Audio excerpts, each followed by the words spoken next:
Good evening. Today is January 25th. It is 6:12 p.m. and this is a meeting of the Streets and Sidewalks Committee. And to my right is Councilwoman Len Snee, and Councilman Jeff Schilling is not with us this evening. We have an authorization to bid on a 2021 paving program, and Mr. Titterington, are you going to give the staff report? Okay. In your report, you see the 2021 recommended list of streets, sections that we are proposing to repave. You might recall that in 2019, we had somebody come in and do a complete rating of all of our streets. Every year we look at that rating, make sure that conditions haven't changed materially. We also match that list up with what we know our utility companies are planning on doing. We try to get their 2 to 3 to 5 year plan when they're going to do utility upgrades. And then we look at our own capital project lists so that we're not cutting up our own work and doing things backwards. You see the list. The list has 20 sections of 26 streets, 10.5 lane miles. We are budgeted for $800,000 this year in the capital improvement budget. Additionally, there's $10,000 worth of roadway work that we do just about every year at Riverside Cemetery, and that is also budgeted this year. So the authorization would be at a cost not to exceed $810,000. If we are able to get competitive bids, then we would add roads or sections of road based on that same criteria that I mentioned.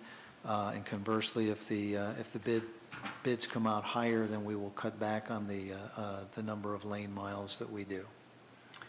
Could you explain to those that may watch this online or in the future why we're at $800,000 this year and not $1 million that we have been doing? Sure. So actually, we were doing $1 million. I don't have the history in front of us, but over the last 15 years, we've gone from $300,000 all the way up to $1 million. The last couple of years, we've been at $1 million. Maybe this 2020 may have been the third year that we were doing $1 million. However, in 2020, we said, wait a minute, we've got to be a little cautious given the pandemic, and so we backed that down to $750,000. 725, I believe. And so this year's when we went through the budget to make sure that we were balanced and we could be conservative, because we know we have to look at our revenues real closely and monitor those, especially the first part of this year. We only recommended a project list of that included $800,000 for this year's crop of roads. Thank you. Mrs. Snee, do you have any questions? Just curious, when we look at these roads, is this just for paving the roads, or do we also look at curbs to see if they need to be repaired, or is that? This is not an assessment program like the sidewalk program. Mm-hmm. This is just us coming in and doing the roads. Now, when we evaluate each road, if we saw that kind of work that needed to be done, it would be a bigger project. Okay. It wouldn't just be a simple repaving project. And then we would reconstruct, probably tear it down to a point where you can actually see the curb, because when you build it up over time, it tends to hide the curb. But also, as the curb is crumbling, then we also will look at the base of the road, and it becomes a much bigger project. We'll analyze the utilities underneath and whether or not those need to be upgraded as well. So that's well beyond the realm of this kind of an annual program. Okay, I just was curious because I think Count Street along Van Cleve, one side of Van Cleve was on this list, and their curbs are in pretty poor shape. We can look at them. So that's why I asked. Okay. Any other council folks or anyone in attendance have any questions on this item? Okay. This is not an emergency, is that correct? It is not. Okay. What is your pleasure, Mrs. Snead? Move forward. Then we'll accept 100% here on the committee recommendation moving forward with this item. Second item with bids, acceptance of easements, for West Main Street Corridor Project Phase 1.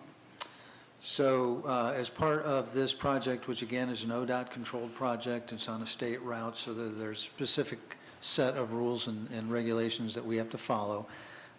One of those rules is that we hire an outside assessor to evaluate, appraise, and then help us through the easement process with the adjacent property owners along the first phase of the West Main Street Corridor project, which would be from Cherry Street west to Ridge Avenue.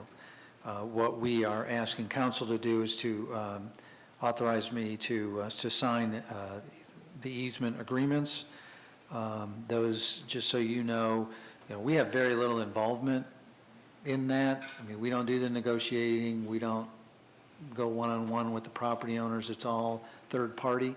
The appraiser that comes in that helps us, there's another company that checks their work. That's all part of the ODOT process. So it's very objective and very, very, as I said, hands-off, or arm's length, I guess is a better way to put it. So we are requesting that you accept these easements and that you authorize me to sign any of the documents related thereto. And again, this is phase 1. And we are not asking for emergency legislation. And there is not a cost item, a cost on this item? There is a cost associated with the easements. That has all been budgeted for 2021. Got it. I don't have any questions, Mrs. Snee. No, I don't have any questions. Anyone in the audience, any council folks, anyone else have any items or questions on this item? Okay, and you indicated this is not an emergency item either? Correct. Mrs. Snee, what is your pleasure with this item? Move forward. It's unanimous with the committee that we move forward as staff is recommending on this. Any other items come before the streets and sidewalks? No, sir. Then we are adjourned. Thank you all.